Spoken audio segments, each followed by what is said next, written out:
برادر سیوم بار شد همین شعر می نویسد و 3 بار ما فکر کردیم که حاجت به جوابش نیست، که بسیار ضرور بوده است، بسیار گشته و برگشته یک شعر خلقی بوده است که ما و شما میگوییم یک مکر زنی لاشه صدها خرابار باشد، 100 مکر کند شیطان شاگرد زنک باشد.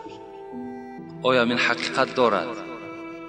راستی بار به حقیقت خیلی نزدیک است، خیلی نزدیک است. زیرا رسول اکرم حدیثی دارد که حضرت ابو سعید خدری الله علم حضرت حذیفه روایت میکند که پیغمبر ما و شما گفتند الدنیا حلوة خضیرة فإن الله مستخلفوكم فيها فينظر كيف تعملون واتقوا الدنيا واتقوا النساء فإن أول فتنة كانت في بني إسرائيل في النساء.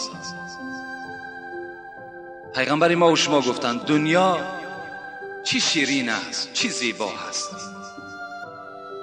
لیکن شما فراموش نکنین ای بندگان خدا که خداوند شما را در دنیا برای امتحان فرستاد و نظر میکند به شما که چگونه در دنیا عمل میکنید، چگونه حیات خودتان را سپری میکنید. در دوام پیغمبر گفتند از دنیا و از زن سخت بترسید، زیرا که فتنه دنیا و فتنه زن چه فتنه سختی است. محدثا که این حدیث در صحیح مسلم وارد شده است در شرحش میگوید که این شاید همون فتنه که در بنی اسرائیل بود مبتلا شدن هاروت و ماروت باشد. هاروت و ماروت که این فرشته های خدا بودند که اینها قصه دارند. اینها وقتی بر روی زمین آمدن و نزد خدای خود وعده داده بودند که ما تو را با پررگی عبادت بکنیم، از عبادت تو هیچ سرکشی نمیکنیم. این فرزند آدم خون میریزاند، فرزند آدم عاصی است، فرزند آدم گناهکار است. وقتی که خداوند با این هاروت و ماروت میگه نفس داد، نفس انسانی داد، شهوت داد، وقتی اینها را بالای زمین که پرتافت و اینها از دست یک زن گمراه شدن هر دهشان. و امروز در تمام دنیا دشمنان اسلام برای مسلمان ها را شرمنده کردن، برای اسلام رخنه کردن فقط فتنه زنها را استفاده میکنند. برای همین این یگان جای تعجبش نیست. این معنای او را ندارد که اسلام زن تحقیر میکنند، بلکه انشاءالله من صحبت های ممکن جمعه های آینده از حق زنها صحبت کنم که زنها در اسلام چه حق ها دارد. لیکن فتنه شان هم خیلی فتنه کلان است. اگر ما به تاریخ نظر کنیم، حضرت حسن فرزند علی از دست زن زهر داده شد. زنی او را گمراه کردند. نبیره پیغمبر خدا بود حسن که رسول اکرم چنان حسن دوست می داشت که حتی راویای حدیث می گویند که از میان بالای حسن گویا که پیغمبر ایستاده بود، اینقدر مانند بود. همین حسن را از دست زنش زهر داده شد. با دست زنش، با دادن پول و مال، با وعده کردن منصب و جا، عاقبت شوهر خود حسن نبیره پیغمبر خدا را زهر داد. یا اگر تاریخ بلعم نظر کنیم، بلعم حضرت شیخ بودند، از دست زن از دنیا بی ایمان گذاشتند. یا شیخ برسیسار هم اگر در تاریخ ها نظر کنیم، از حساب فتنه زن از دنیا بی ایمان گذاشتند. چی فتنه های کلان کردند، چگونه بزرگهای را از راه اسلام بیراه کردند. از این خاطر این شعر البته حقیقت دارد و پیغمبرم فرمودند شما بسیار احتیاط باشین از مکر زن، از فریب زن، از حیله های زن. دوره های میگد امیر المؤمنین حضرت عمر بود. یک زنی میگوید نزد حضرت عمر آمدند و خواستند یک فتنه را زنده کنند. آمدند و نزد حضرت عمر گفتند ای عمر، الحال یک مرد بالای من خواست که یک کار نادرست را یعنی زنا را برپا کند. من خودداری کردم، من از دست او رها کردم. لکن گفت اگر عمر باور نکنی، گفت ان همین جامعه که میبینی آب سفیدی که در جامعه من، همین آب منی همون مرد است. حضرت عمر وقتی این دیدن حیرت ماندن. باید که اون کسی که دست درازی به سوی این زن کرده بود و باید جزا دادن در کار. در حال حضرت علی را دعوت کرد. گفت علی، گفت رأی تو چیست؟ فکر تو گفت در همین گفتار زن چی هست؟ میگوید که یک مرد بالای من هجوم کرد، من از دست او نجات یافتم. اگر باور نکنی مرحمت، گفت جامعه من تر است، همین آبی که میبینی آب منی همون مرد است. حضرت عمر که پیغمبر روایت میکند انا مدینه العلم و علی بابها، من شهر علم هستم، علی دروازه همون شهر هست. علی که بسیار آدمی با سواد بودن، با علم که بودن، گفتن عمر، گفتن خدا ترا رحمت و مغفرت کند، یک مقدار آب خنک بیار، بالای این آب گو می پرتاییم. اگر این آب یخ کند یا سفیدیش نمایان تر شود، این آب تخم است. اگر در پرتافتن آب خنک اگر این آب روانده شود، نابود کرده شود، این راست میگوید زن، آب منی است. وقتی که آب خنک میگه آوردن در جامعه همین زن که ریختن، با مجرد ریختن میگن این آب یخ کرد، این سفیدی یخ کرد. علی گفتن که به خدا قسم، گفتند این آب منی نیست، این بلکه چی است؟ همون آبی که در داخل تخم است. گفت این همون است. گفت زن بعدا اقرار شد، گفت در اصل گفت همین بود، مرا فریفته کردند تا که اون مرد شما جزا دهین، مرا پول و مال وعده کردند، من این عمل انجام دادم. ببین چی فتنه های از پشت زنها البته صادر می شود. و امروز بعضی از زنهایی که از خدا و پیغمبر خدا دورند، ما در بسیار جنجال ها اگر اشتراک هم کرده باشیم، لکن با طرز خطی یا گفتگو با بسیاری از برادرها صحبت ها داشتیم که از حساب زنها از پدر و مادر جدا شدند، از حساب زنها از برادرهاشون جدا شدند، از حساب زنها با اپا و با خواهری که از یک مادر و پدر تولد شدند سالها هستند که قهری هستند. همه این فتنه زن است، همه این حیله زن است. باید که ما و شما خیلی با دقت باشیم، سنجش گذرانیم، بعداً آن معرکه‌ای که برپا کردنی هستیم بعداً برپا کنیم.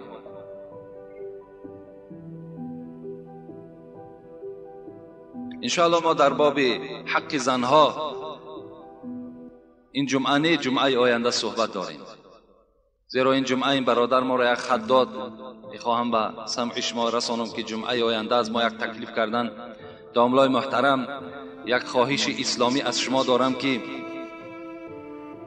این که من 13 می که روز جمعه هست، یعنی جمعه آینده، ما با چند نفر مهمان ها در مساجد شما یعنی مسجد شما اشتراک میکنیم و مهمان ها خواهش کردند که در فضیلت امر به معروف و نهی از منکر شما صحبت کنید و موضوع را در کسیت جمع کنید، یعنی 1 ساعت کامل فقط این صحبت باشد. بسیار ضرور و مفید است برای ما. التماس رحمت الله. یعنی یک برادر ما دیدیم که از راه دوری ها بوده است، در دوام 1 ساعت گفتند چقدر صحبت بهترین در باب دعوت و تبلیغ، در باب امر معروف و نهی منکر چی ثواب دارد، چی فضیلت دارد. و اگر قصه های شیرین هم که باشد در داخل این جایگیر کنید. برای ما این 1 ساعت کسیت شما بسیار ضرور است و بعضی ضرورت هاش رو هم بیان کرد. انشاءالله ما سخن این برادر قبول کردیم. جمعه آینده خدا خواسته باشد در همین باب صحبت داریم. السلام علیکم داملای عزیز و مهربان. من از شما خواهش دارم به سوال من جواب گویید.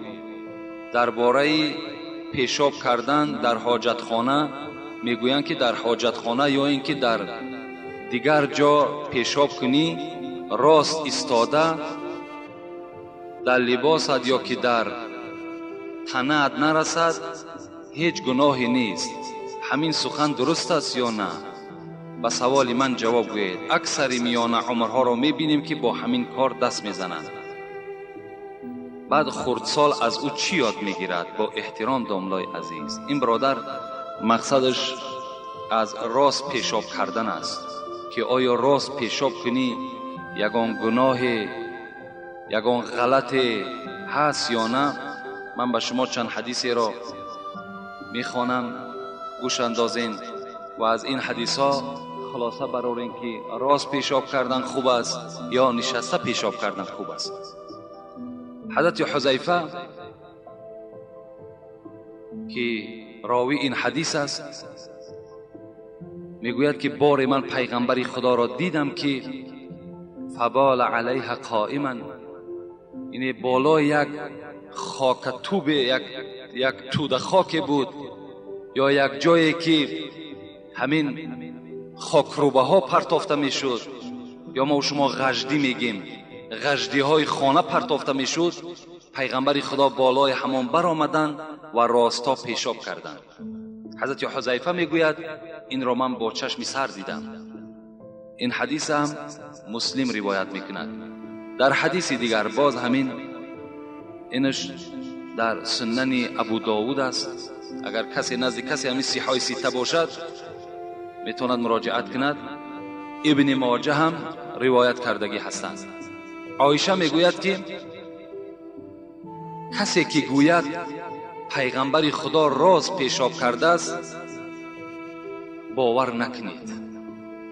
عایشه صدیقه همسر پیغمبر خدا میگوید کسی گوید که پیغمبر راست پیشاب کرده است شما باور نکنید. انا رأیته یبول قاعدا، من دیدم که پیغمبر خدا نشسته پیشاب میکرده. این سخنی عایشه صدیقه هست. عن ابن عمر عن عمر، اینم در سنن ابن ماجه هست.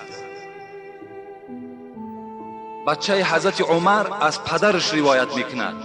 چی میگوید؟ میگوید که رآنی رسول الله صلی الله علیه و سلم و انا ابول قائما. حضرت عمر گفته بود است که من یک بار راستا پیشاب کرده ایستاده بودم. عمر فقال یا عمر، پیغمبر خدا میگوید به سوی من خطاب کرد ای عمر لا تبل قائما، هیچگاه راستا پیشاب نکن. فما بلت قائما بعد، این سخن عمر است. بعد آنی که پیغمبر مرا خطاب کرد و گفت که هیچگاه عمر راستا پیشاب نکن، من در جای خود نشستم و اصلا دیگر تا آخر حیات راستا پیشاب نکردم. اینا حضرت عمر میگوید. اگر برای کسی سندهاش لازم باشد در سنن ابن ماجه روایت، یعنی نگاه کند انشاءالله در همون باب کتاب طهارت این حدیث ها موجود است. از این خاطر با همه شما مصلحت من همین است که پیشاب در حالت نشسته کنید. اینش برای ما و شما بهتر است و اینش به آداب نزدیکتر است. به نهایت بهترین صورت شمین است. کسی راستا پیشاب میکند خود کردن گیرد، لکن با برادر مؤمنش کاردار نشود.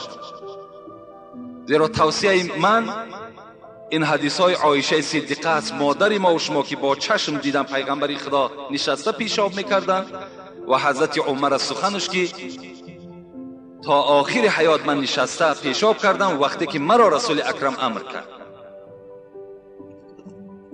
السلام علیکم داملای شیرین سخن حاجی میرزا، ما یک گروه مخلصان شما با سوال ما جواب گویید. در یک وقت حضرت محمد صلی الله علیه و سلم گوشت اسب را حرام گفتند، همین راست است؟ خیلی دیگر وقت چون گذارین چیزی گفتن نگفتن، الحال گوشت اسب حلال است. نزد مذهب ابو حنیفه تا آخرهای حیات ابو حنیفه فتوای حضرت امام بود که گوشت اسب حرام است. به خاطر چی؟ به خاطر که یراق که مسلمان اون زمان اسب بود، اگر اسب ها را مردم میخورد نابود میکرد، با این دشمن اسلام اینها جنگیدن نمیتوانستند. امروز که دیگر احتیاج به اسب مردم مسلمان ندارد، زیرا که امروز تمام یراقهای حاضر زمان برآمده است. از این خاطر ابو حنیفه در دم آخر از حیاتشون باز فتوای به حلال بودن اسب برآوردند. از این خاطر شیرش میخرید، گوشت میخرید، برای شما رخصت است، برای شما اجازت است.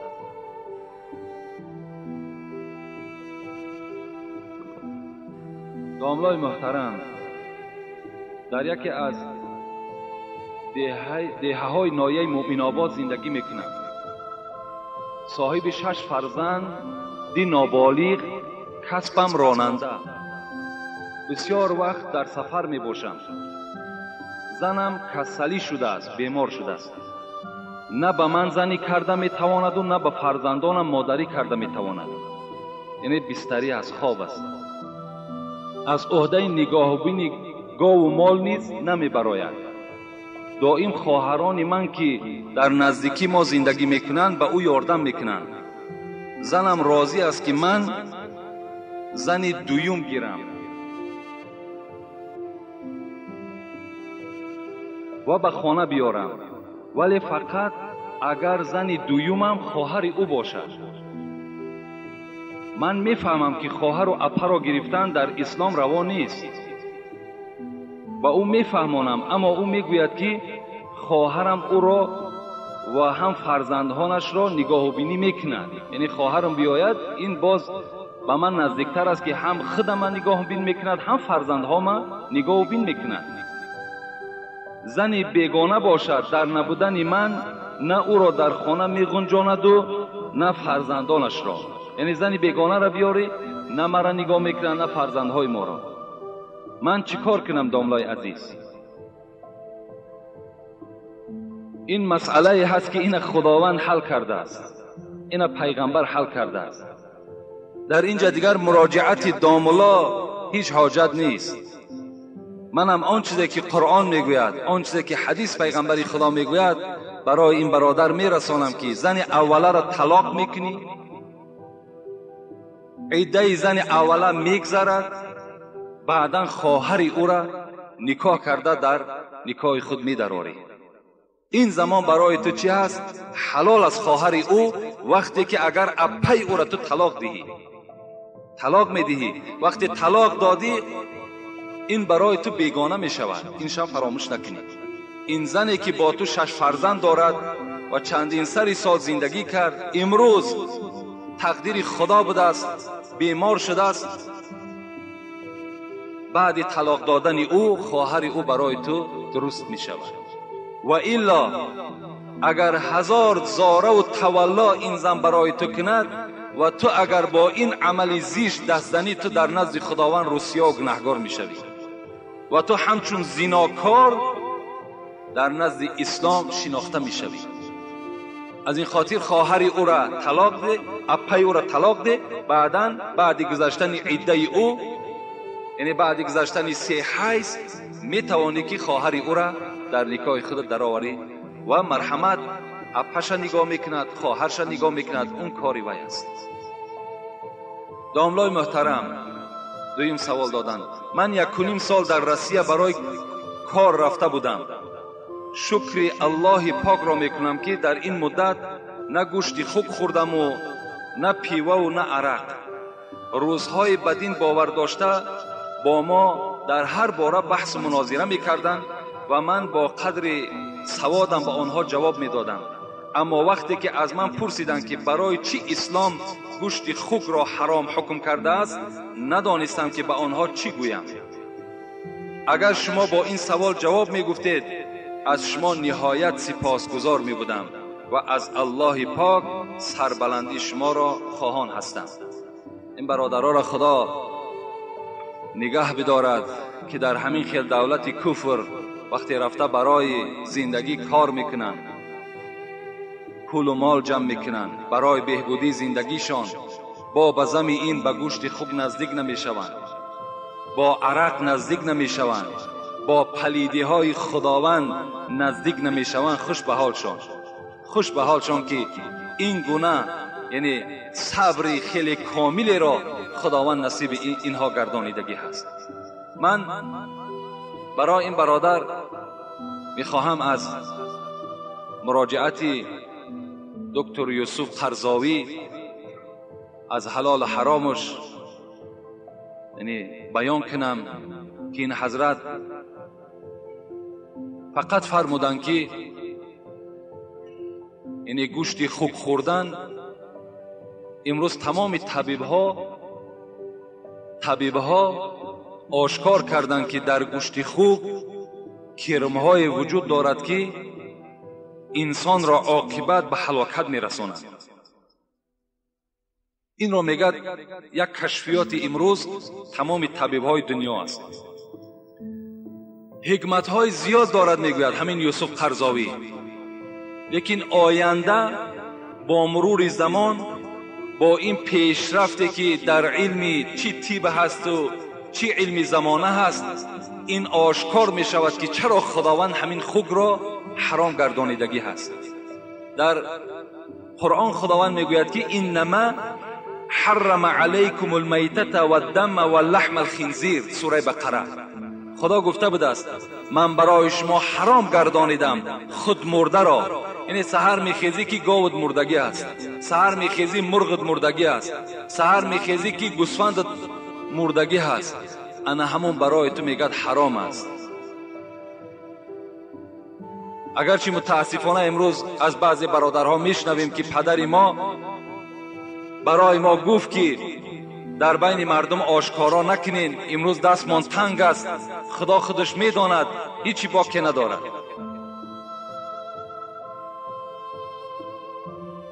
و دویم خداوند گفته بوده است خون را برای شما، خونی که از مک میپرد، این را هم برای شما حرام گردانیدم.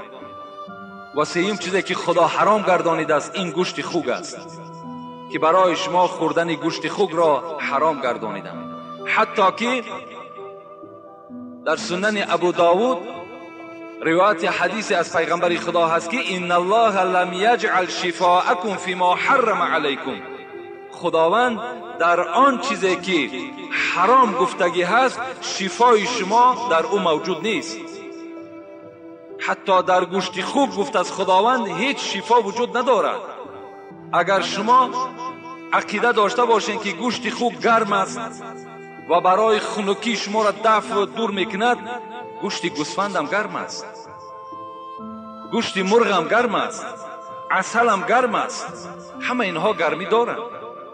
امروز خدا را شکر که طب ما پیش رفتگی است، مرحمت در دکترها مراجعت کنید، اینا برای ما و شما درست هستند. نه گوشت خوک، نه گوشت خرس، نه روغن خرس، نه گوشت صغر،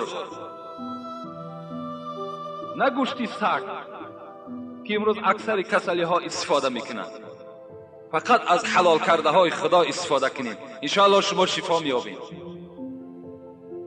و دیگر یوسف قرضاوی بسیار یک سخن خوبم گفتن که در تجربه حیات دیدیم که کسی که گوشت خوک میخورد وای ناموس ندارد، وای غیرت ایمانی ندارد.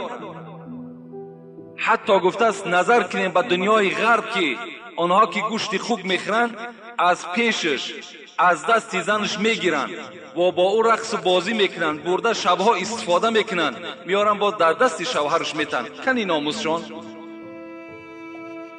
یعنی ناموس ایمانی، غیرت ایمانی از آدم دور میشید از وقتی که اگر گوشت خوب میخورد است.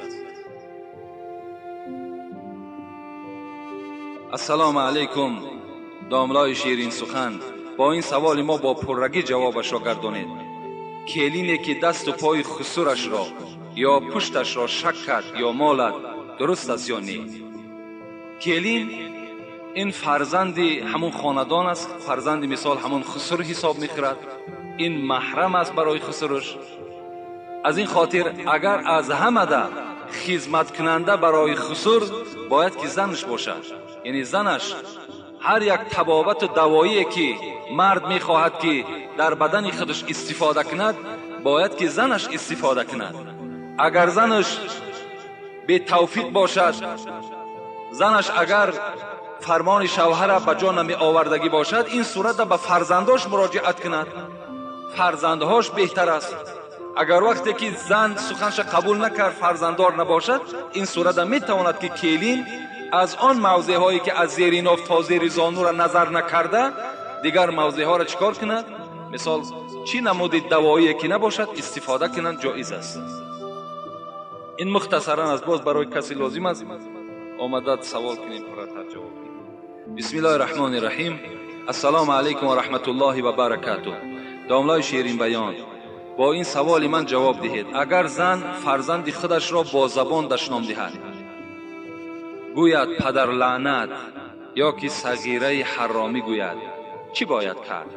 و یک سوال دیگر، در مسجد ما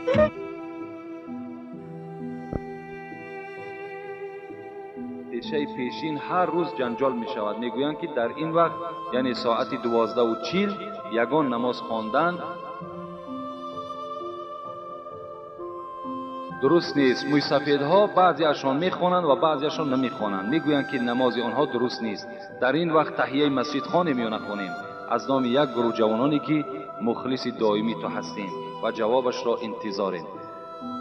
برای تحیه مسجد خواندن اگر وقتی زوال نباشد، امروز اکثر داملا با این اتفاقند که از 12 تا 12:40 شما هیچ گونه نماز نخوانید. اگر چند وقتی خیلی زیاد اختیارم کرده باشند برای احتیاط است که وقتی زوال باشد، در حالت زوال نماز خواندن نزد مذهب ابو حنیفه مکروه است، کراهیت است. از این خاطر در این حالت ها ما و شما نماز نخواندن ما بهتر است. بعد از 12:40 اون جانب مرحمت اولین وظیفه آدمی که داخل مسجد می شود این است که 2 رکعت تحیه مسجد ادا کند. خب و امر معروف که باشد تحیه مسجد ترک می شود، زیرا تحیه مسجد خواندن این امر مستحب است. یعنی یک امری هست که شما به خواندنش ثواب، به نخواندنش گناهگار نمی شوین. لیکن امر معروف گوش کردن این فرض است، باید که امر معروف گوش انداختن در کار. یا ببینین حالت خطبه خواندنم گوش کردن خطبه واجب است. وقتی شما آمدین سنت های شما نخوانده باشد سنت نخوانید، بلکه به خطبه گوش کنید. و بعد خطبه انجام یافتن به فرض اقتدا کنید، دیگر سنت جمعه خوانده نمیشه نزد مذهب ابو حنیفه. و این زنی که فرزندهای خود دشنام میدهد، چه از پدر لعنت و چه از صغیره حرامی و دیگر خی این معلوم است وقتی که زنی که به فرزند خود پدر لعنت میگوید، یعنی وقتی شوهر خودش را لعنتی که خواند، از این زن دیگر بدبخت دیده شخص کی هست؟ کی هست وقتی که مثال فرزند خودش را حرامی میگوید، یا اینکه فرزند خودش را پدرت لعنت میگوید؟ از این کلمه قبیح نیست، از این کلمه بد نیست. وای به حال همون زنی که البته این لفظ در فرزنداش استفاده میکنه. انشاءالله من این مسئله ها را در باب همون حق زنها و جمعه دیگرش حق شوهرها همش با پررگی به شما بیان میکنم. میتوانید که این کسیته ها را برده در نزد همون عائله هاتان گذارین، انشاءالله گوش اندازند، شاید که خدا اونها را هدایت کند. السلام علیکم داملای شیرین سخن. شخصا برای من محبوب هستی. من یک چند سوالی دارم، میخواهم پاسخش را بگیرم. شخص 5 وقت نماز را ادا میکند ولی ناس میکشد و همه کارهای غیر اسلامی را بس کرده است ولی ناس را نه. درباره ناس کمی روشنی میانداختید. من برای پیدا کردن رزق روزی به شهر دوشنبه رفتم. در ساختمان کار میکنم. در روز جمعه مرا اجازت نمیدهند که به نماز جمعه روم. در این حالت من گناهکار میشوم یا نه؟ با احترام مخلص اشدی شما. اگر برادر ذره فرصت باشد برای ادا کردن نماز جمعه استفاده کنید. اگر در کجایی که شما باشین فرصتش باشد، اگر از همان سردارهاتان التماس کنین، زاره کنین، تولا کنین، اگر اجازت دادن حتمی کاری کنین که آمده جمعه را خوانین. لیکن وقتی که رئیس های شما، سردارهای شما را رخصت ندادن، اجازت ندادن، در گناه شما اونها شریک هستند. و شما می توانید که یعنی بعد ادای جمعه خلیفه جمعه یعنی نماز پیشین ادا کنید. و در باب ناس چند بارها گفتیم که یعنی در دست من یک کتابی هست از یک شیخ عرب، چاپ مدینه هست، که در باب همین مخدرات، چه از سیگاریت و چه از ناس و چه از گیروئین و چه از بنگ و از نشه و از همه اینها صحبت کردگی هست. همه اینها را یک حدیث پیغمبر خدا را دلیل میکند که پیغمبر خدا گفته بود است لا ضرر ولا ضرار فی الاسلام. اسلام گفت چنین شعار دارد، اسلام ما یک شعار دارد، همه شما دانید، نه به کسی ضرر برسان، نه از چیز ضرر ببین. پیغمبر گفتند نه به کسی ضرر برسان، نه از چیز ضرر ببین. این شعاری تمام مسلمان هاست. باید که همه ما و شما با این شعار عمل کننده باشیم. یعنی ناس، سیگاریت، همه اینها ضرر کننده در جان ما و شما هستند، در نفس ما و شما هستند. اگر باور کنین یک دهانی که اگر ناس نکشیده باشد، نظر کنین با اون دهان و با دهانی که ناس کشیدگی هست، با اون دهان نظر کنین. باور کنین دهان آدمی ناس نکشیده باشد وای به منزله یک قصر است، زیبا است، زینت دارد. لیکن آدمی ناسکش دهانش، همون دهانش مثل خانه ویرانه است. یک خانه که همش چپشیدگی، داخلش خیلی ویران است. نظر کنین دندانهای او را نگاه کنین، باور کنین آدم رحمش می آید که این بیچاره چی مصیبت است که به سر خودش آورده است. وای به حال همون زن همون که نفسی او را چخیل نفس می کشیده باشد. خودش کو در یک بلا، با او زن هم بیچاره در زندان دچار شدگی است.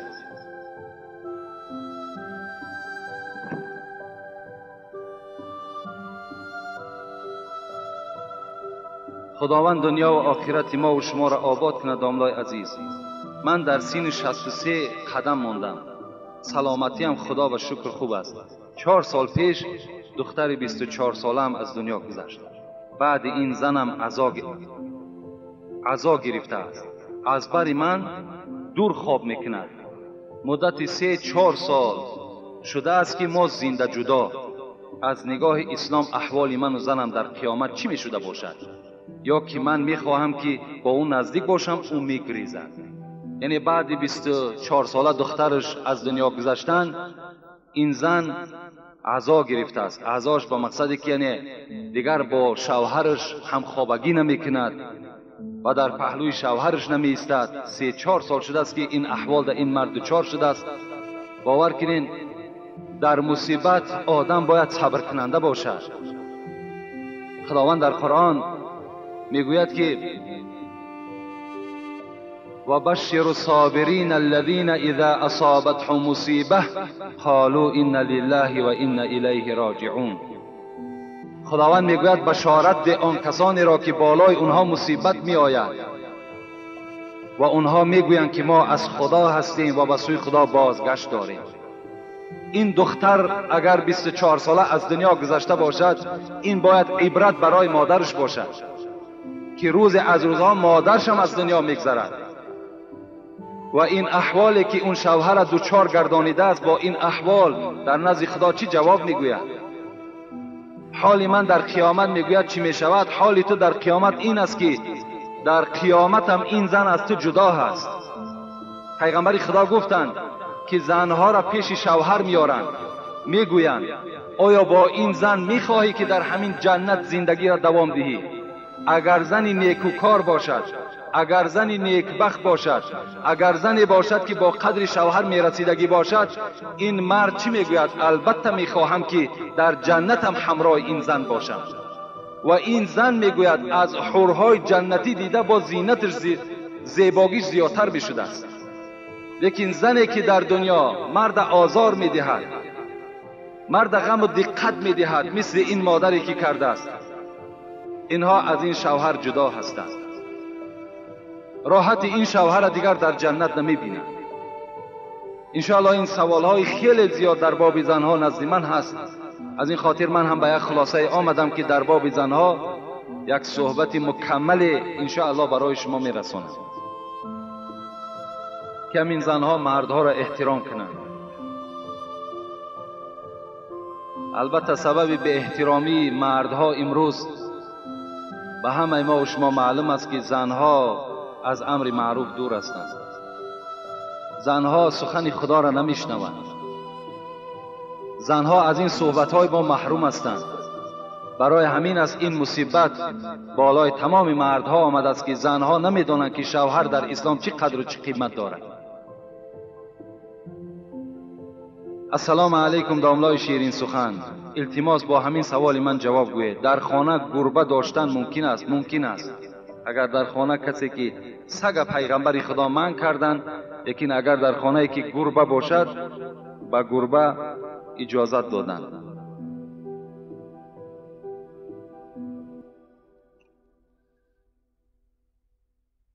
ناخون دست و پا را هر دویش را یک جایه گرفتن درست است یا نه؟ درست است.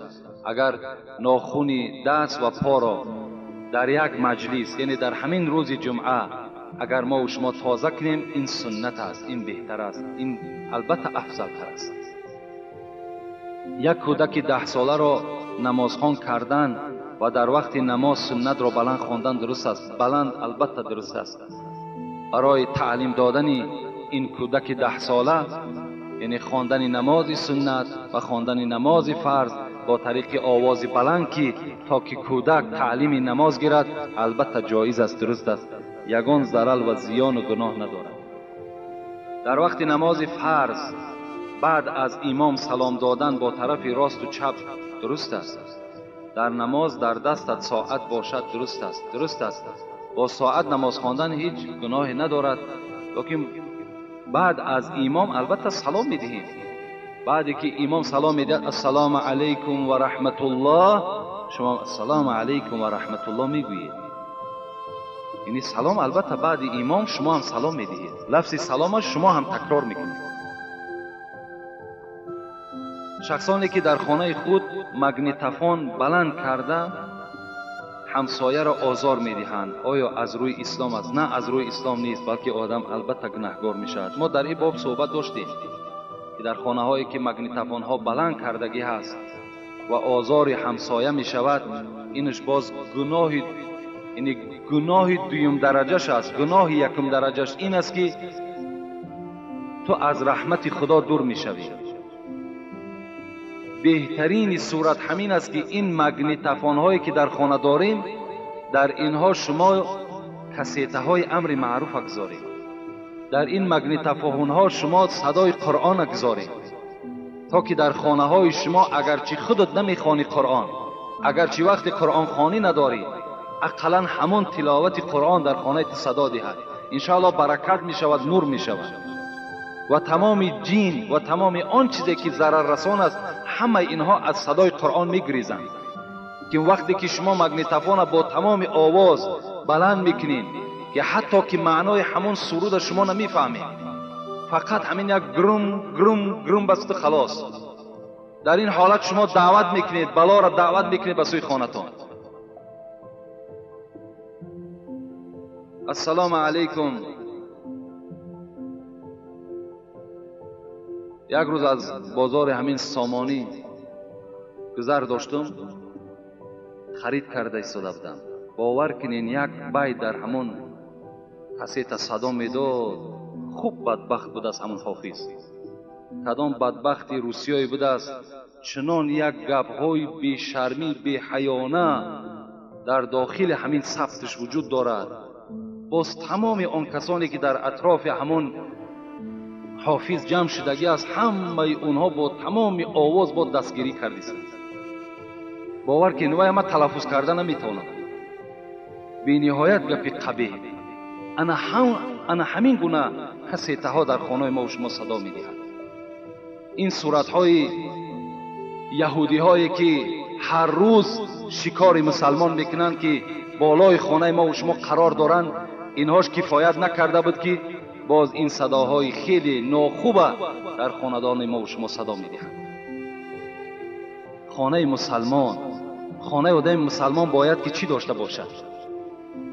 خانه آدم مسلمان باید که صورت کعبه داشته باشد. در خانه آدم مسلمان باید که سوره آیت الکرسی باشد. در خانه آدم مسلمان باید که قرآن از بالای جیودان رهبری خانه گذاشته شدگی باشد. نه صورت این اکتیارها و این بازینگرهایی که در کیناها ما و شما میبینیم که اونها در دوام همین 3 ساعتی که کینا می رود یا 2 ساعتی که کینا می رود با چندین زن در همون داخل کینا علاقه زنا میکنند. همونها را با ما و شما بالای خانه جا کردیم. باور کنین از این در بدبختی نیست. باور که حیا انسان باید شرم کند که نخواد در خانه مسلمان صورت کافر باید که گذاشتگی باشد. کنی شما یک گذر کنین همین دولت های کفر رفته و تماشا کنین در کدام خانه کافر قرآن است، در کدام خانه کافر صورت کعبه گذاشتگی است، در کدام خانه کافر سوره آیت الکرسی گذاشتگی است. چرا ما تقلید اونها میکنیم؟ چرا آنها تقلید ما نمیکنند؟ چرا ما لباس اونها را میپوشیم؟ چرا اونها لباس ما را نمیپوشند؟ اینا را شما خودتان مقایسه کنین. السلام علیکم محترم داملا، من از شما خواهش میکنم که درباره بعضا عرف و عادت‌هایی که تا حال در بین مردم ما وجود دارند و مثل در جنازه ها ارتش دادن، هفته، چیلم، 6 ماهگی و غیره روشنی اندازید و تا کدام اندازه درستی این را شرح دهید. شاید با این سوال ها شما بارها جواب داده باشید، تکرار هم شود، التماس بار دیگر مفصل تر فهمانید. در محله ما اگر با جنازه خانهای قطاری 1 سامانی دهند و حاجیان 5 سامانی می دهند، آیا این درست است؟ با احترام یکی از مخلصان شما. برادر عزیز، وقتی که همون حاجی یا داملایی که در همون معرکه جنازه اشتراک میکند، وقتی که برای او تو چی 5 سامانی میدهی چی 10 سامانی میدهی، این تو به یک نیت صدقات میدهی، اون کس ایره رد نمیکند، او را قبول میکند. لیکن من ندیدم هیچ حاجی و هیچ داملایی را که باید طلب کند که مرا 5 سامانی دی یا مرا 10 سامانی دی. من ندیدم تا حال و نشنیدم. وقتی که اونها را 5 سامانی دادین، 10 سامانی دادین برای همون خوشنودی ارواحاتان یا برای یک ختم قرآن کردن، دیگر بعد مذمتشان نکنید که من شما را 5 سامانی دادم یا 10 سامانی دادم، بلکه دادین با او کس وظیفه‌دار کنین که در حق پدر و مادر من دعا کن. وای خیر می شود، وای ضرر ندارد. لیکن در باب 40 و 6 ماهگی و سال و هفته و امروز 20 روزگی هم برآمد است و 60 روزگی هم برآمد است و باز 2 سالگی قید میکنیم، 3 سالگی قید میکنیم، اینها برآمدن.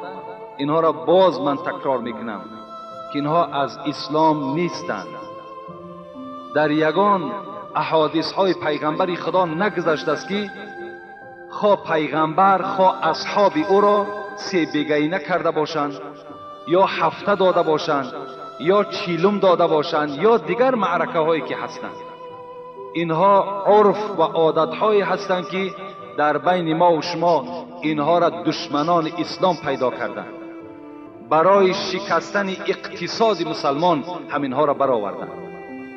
امروز اقتصاد ما را شکستند. باور کنین ما هیچ کداممان بای شده نمیتوانیم. برای که شکر خدا 10 تا فرزند داریم، 10 فرزند داریم.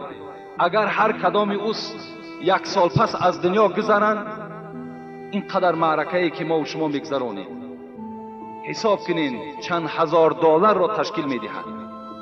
باور کنین همین 6 ماهگی و چیلم و همین نان معرکه هایی که برآمده است، همین ها چنان در بین ما و شما یک عمل خیلی زشتی دیگر را پیدا کردند.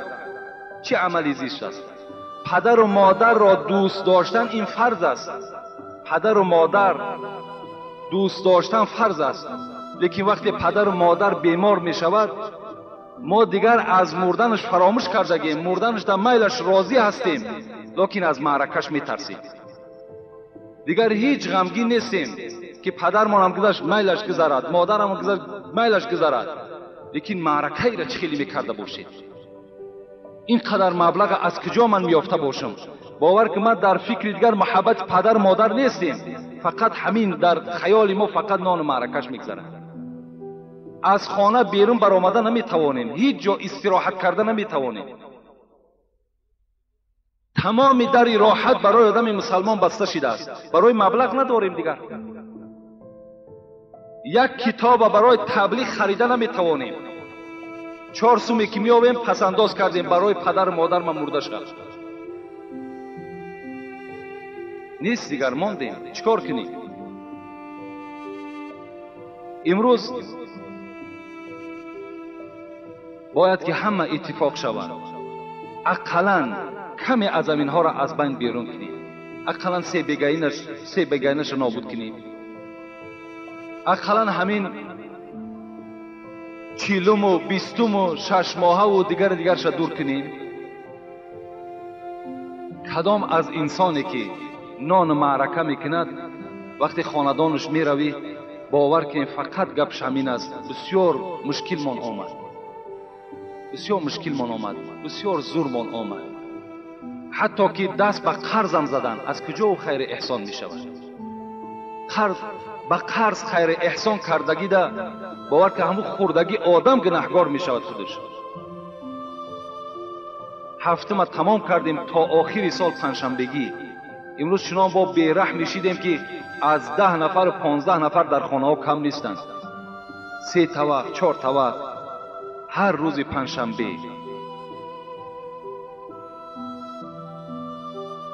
دیگر در این بابت باور کنید من هیچ صحبت کرده هم نمیتوانم. اینا فقط باید که همبستگی باشد، چه از طرف وکیل محله، چه از طرف همون نظارتچی که در محله از طرف کارگرای ارگان‌های داخلی وابسته هستند. یعنی همه کسا اگر به این مبارزه بریم انشاءالله ما این را از بین نابود میکنیم. لیکن برای نابود کردنش بعضی از برادرها شاید که خفه هم شوند. خفه هم که شوند اسلام دستورش این نیست. خداوند در قرآن میگوید و ما یعمل مثقال ذره خیر یره و ما یعمل مثقال ذره شر یره. خیر احسان دستت میرسد، من زید نیستم. در حق پدر مادرت خیر احسان کن. باز همسایه ها تا دستگیری کن برای روحانیت پدر مادرت. خب این زلالی ندارد. یعنی خیر احسان ما طبق عقیده که ما داریم به روحانیت پدر مادر میرسد. خیر احسانی که میکنیم اگر یک سامانی هم که باشد به روح پدر مادر ما و شما میرسد، لیکن با شرطی که ما شرایط داشته باشیم، با شرطی که دستمان رسد.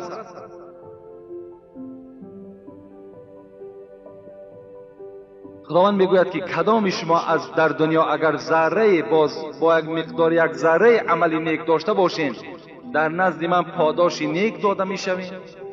اگر ذره از بدی داشته باشین در نزد من پاداش بد و جزای بد منتظر شوید. یعنی کسی که در دنیا چیزی که میکند عاقبت حاصلش در نزد خدا میدرود و میگیرد. بسم الله الرحمن الرحیم. درود و رحمت باد بر تو عالم شیرین زبان و شیرین گفتار. سوال ما با شما همین است که ما حالا جوان هستیم، لیکن یک خصلت داریم که اگر در محلمون معرکه توی عروسی برپا شود، سر راه را گرفته از داماد یعنی از شاه بچه شهتاز گفته پول طلب میکنیم. آیا شهتاز در اسلام هست یا نه؟ برادرای اسلامی، جوانهایی که باور کنین شما مثل یک بهترین گل در داخل مسجد هستید. خوش به حال شما که در جوانی شما توبه کردید، در جوانی به سوی خدا رجوع کردید، در جوانی قدم های شما به سوی مسجد است. خوش به حال، خوش به حال همه شما جوان ها. لیکن عمل های هست که باز این کردارهای نیک شما را نابود میکنه. از آن جمله انمی شهتاز. شهتاز از اسلام نیست، این بلکه تله و تاراج کردن است. یعنی وقتی که همون داماد وقتی که با محله شما قدم میزند، تا جایی که اون محله در خرسندی باشد که از محله ما یک عروسی را یک دختری را میبرند، یعنی بروقتر میبرند تا که آینده اگر این دختر میایستاد شاید که فسادی این محله ما میشد. امروز خدا را شکر که این از محله ما با یک خرسندی البته گسیل شده ایستاده است. برای این باید که شما شکرانه کنید. یکی وقتی که مردمی که از طرف شه آمدگی هستند شما شهتاز طلب میکنین، این مثل که در راه یک کس میقپی و پول و مالش از جیبش کشیده میگیری. وای راضی نیست که به تو یگان چیزی دهد، تو مجبور میکنی تا اگر مرا 20 سوم ندی یا 40 سوم ندهی من راه را برای تو کشاده نمیکنم. این حرام است. این پول برای شما، این تله و تاراج کردن، یک غصب کردن است. برای همین به این هیچ وقت جوانها راه ندید.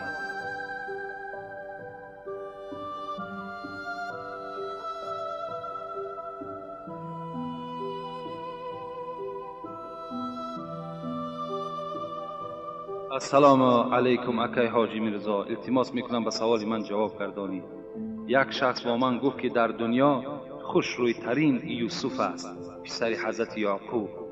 التماس میکنم سوال را پر فهمانی. او با ما گفت 99% خوشرویی را حضرت یوسف دارد و یک حصه او را در تمام بنده های مؤمن خداوند تقسیم کرده است. حق است. حضرت یوسف به نهایت زیبا بودند، به نهایت حسن و جمال داشتند. رسول اکرم گفتند من در آسمان چهارم با یوسف رو پرو شدم شب معراج. چنان زینت داشتند، چنان زینت داشتند. وقتی که در اصحابش این حکایت کرد که هیچ وصفی او را کردن ناممکن است.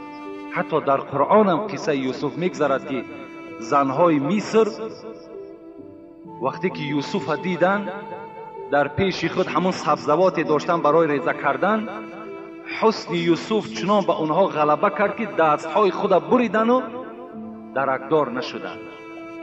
دستهای خود خونشار کردن، درکدار نشدند، زیرا که حسن یوسف دیدگی آدم یعنی تماما از هوش میرفت.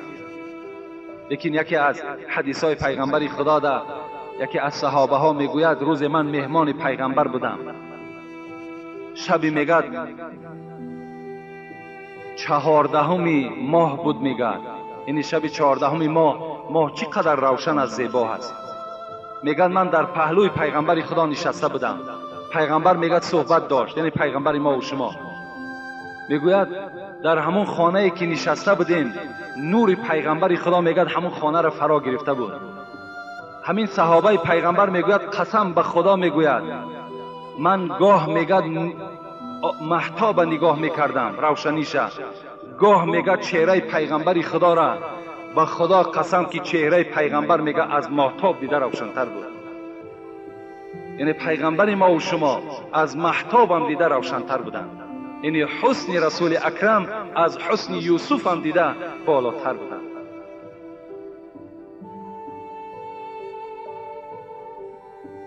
السلام علیکم بابای حاجی میرزا جان. ما خواهش داریم از زبان شما شنویم جواب سوال را ساده کرده به ما فهمونید. مردکی که قاشش را میتراشد گناهکار میشود یا نه؟ این ابله از کسی قاش میتراشد؟ نخواه مرد قاش تراشد. مرد است. قاش تراشی، قاش چیندن چگونه ای که ما از حدیث پیغمبر خدا به شما رسانیده بودم که 4 طایفه را پیغمبر خدا لعنت کرده بود که یک تای همون کی هست؟ زنهایی که قاشهای خدا باریک میکنند و کسانی که با این قاش باریک کردن با متخصصند. از حساب همین قاش چیندن اونها پول میگیرن، مال میگیرن. دیگرش زنهایی بودن که دندانهای خدا باریک میکردن. دیگرش زنهایی بودن که چهره های خودشان در خال میگذاشتند. دیگرش زنهایی بودن که مویهای علمه میکردند. پیغمبر خدا گفت که اینها در حسن خدا دادگی تغییر در آوردن، تغییرات در آوردن. این قسم شیطان بود که قسم به عظمتی تو ای خداوند من در چهره این فرزند آدم تغییرات می درآورم. همین گمان شیطان حق برآمد. امروز زنها را تماشا کنین، قاشها باریک کردگی هستند، مویهای علمه دارند، خالها میگذارند، دندانهای باریک دارند. اینها را پیغمبر خدا لعنت کرد. اگر مبادای مردهایی که امروز اگر این استفاده کنند، اینها هم در لعنت خداوند داخل می شوند. بسیار ابلهی هست، بسیار شرمندگی هست. شما باور کنین همون من بسیار اخبارات ها را نگاه میکنم، به اخبارات بسیار توجه زیاد دارم. وقتی مردمی اسپانیا را تماشا کنین یا مردمی ایتالیا را، در یک گوش مرد 3 گوشوار دارد، 3 گوشوار. یا در لبهاشون نگینه ها سخت کردگی هستند، در بینی هم نگینه سخت کردگی هستند